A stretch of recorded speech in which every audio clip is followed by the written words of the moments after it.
Is Ralph Barbosa a plant? I mean, I know that's not a very valid question because I've seen him work his way up. I don't live in Dallas, so I don't know how he was in the Dallas scene. I don't know if he had to go through the ranks like everyone else. I don't know because I haven't been there, right? Or at least I wasn't there during that time. But Henry Coleman has a point. Do they, the industry, do they coin the next big thing? Like, okay, we got this Latin dude, this Latin dude, this Latin dude, and they're all doing well. We're gonna pick this one, and he seems like he's gonna be the least trouble. He seems to have his head on straight. We're going to push him. Because getting on Don't Tell is as simple as messaging the individual that's putting on the shows. But how do you get on the ones that are online that gets millions of views? How do you get to that one? Do you have to already be an established comedian? Because that is kind of like a new way, right? It's a new platform. It is a way to get in front of a large audience and possibly turn you into, a headliner. And you might not be getting weekends, you might be getting one-offs, but the more you do it, the more you build on your fan base. Now, look at Ralph. Now Ralph is doing theaters, right? There's a lot of opportunities coming out for newer, younger comics, and I just wonder, does Henry have a point? Right? We all have seen they only let certain black people in. One black person at a time can be at the top or be the next big thing. We have that happening right now here in Austin. Cam Patterson, it is smooth sailing. He is out of here. And well deserved. No disrespect in any way, shape, or form. But does the industry coin one or two individuals and then everybody else has to fend for themselves? I'm sure there's tons of Latin comedians from all over that are worthy of the opportunity as well. But breaking through the algorithm to be able to reach a large audience is not easy. I've seen comedians that are famous that have, hundreds of thousands of followers have to struggle to be able to hit the algorithm. You have some comedians that are low-level comedians and they're all over the internet, right? Like I was just watching, her name is Summers. I want to say it's Zhao Yang or Zhao Ying Summers. I do remember her talking about like I wanted to build my own comedy club to get time on stage, and man, she done took off. But I can't think of another young, and she's not very young, but young enough Asian woman that's out there doing stand-up at that high of a level. And I'm sure there's more. I'm sure there's more. But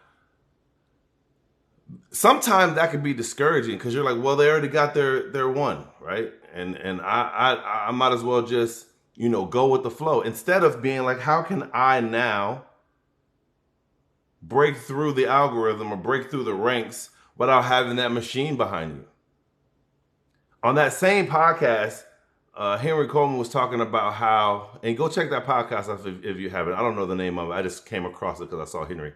But he did have a point of saying, like, if you just post, and this is what Lonnie said. Lonnie is I want to say a co-producer, if not the sole producer of Chocolate Sundays. Like, post and people will find you. Just post and people will find you. And Henry was like, there's different ways to get that traffic. You're going on podcasts and that is help bringing you traffic.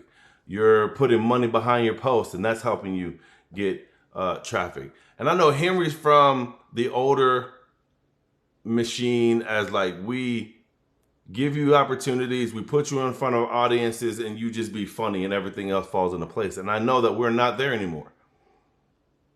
But I'm watching some of the things that he says, and it makes so much sense. Like, Ralph is good, but I know tons of Latin comedians that are extremely good. And are they going to get their opportunities? Absolutely. I just feel like when you find someone that you've never seen before and all of a sudden they're doing millions and millions and millions of views, either it's lightning in a bottle and they captured the hearts of America, or there's a machine behind them pushing them every single place. Or you're just extremely lucky. And all those things can be true. All of those things can be true. I know that here, there's a certain type of black person that are getting a lot of opportunities. And I'll let you be the judge on what type of black person that is, because I have my own theory. And I fuck with some of the cats that are, getting a lot of opportunities here, and some of them are well deserved. You're out here working hard. You're taking advantage of the opportunities that come your way. Shout out to y'all.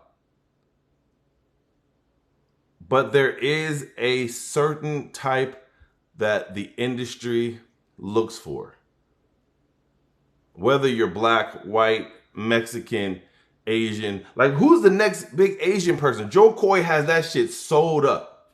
Who's the next one? You're gonna have to find one, right? You got who's the next Indian? I know Oshkosh, because that nigga is not that funny to me. But you got Russell Peters and then the rest of them. But is this something that really happens? You tell me. You in the comments, let me know below. Is this something that they only do for the minorities? Do they do that for white people? Or everybody, white is right? Or is it white is right no matter what kind of white you are, you will get all the opportunities, as many as possible. Everybody eats. I don't know. I don't have the answers to that. But you tell me what you think in the comments. Like, comment, subscribe. I need more views to get in front of more people so I can sell tickets doing stand-up. I'll holla at y'all later. Peace.